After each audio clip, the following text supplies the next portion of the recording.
The Apostle Paul's greatest desire was to get to know our loving Savior, Jesus Christ, much better. Would you like to know him? Listen to this devotional. That I May Know Him, a devotional by Ellen G. White, a life without sin. We have not an high priest which cannot be touched with the feeling of our infirmities, but was in all points tempted like as we are, yet without sin. Hebrews 4, verse 15. Let us consider how much it cost our Savior in the wilderness of temptation to carry on in our behalf the conflict with the wily malignant foe. Satan knew that everything depended upon his success or failure in his attempt to overcome Christ with his manifold temptations. Satan knew that the plan of salvation would be carried out to its fulfillment, that his power would be taken away, that his destruction would be certain, if Christ bore the test that Adam failed to endure.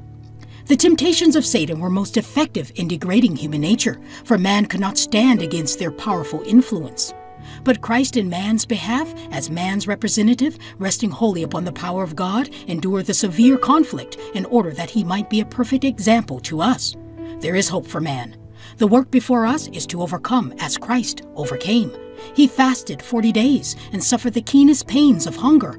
Christ suffered on our account beyond our comprehension, and we should welcome trial and suffering on our own account for Christ's sake, that we may overcome as Christ also overcame and be exalted to the throne of our Redeemer.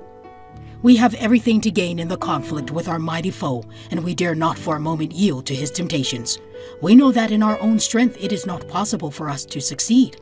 But as Christ humbled himself and took upon himself our nature, he is acquainted with our necessities and has himself bore the heaviest temptations that man will have to bear, has conquered the enemy in resisting his suggestions in order that man may learn how to be conqueror. He was clothed with a body like ours, and in every respect suffered what man will suffer, and very much more. We shall never be called upon to suffer as Christ suffered, for the sins not of one, but for the sins of the whole world were laid upon Christ. He endured humiliation, reproach, suffering, and death, that we by following his example might inherit all things.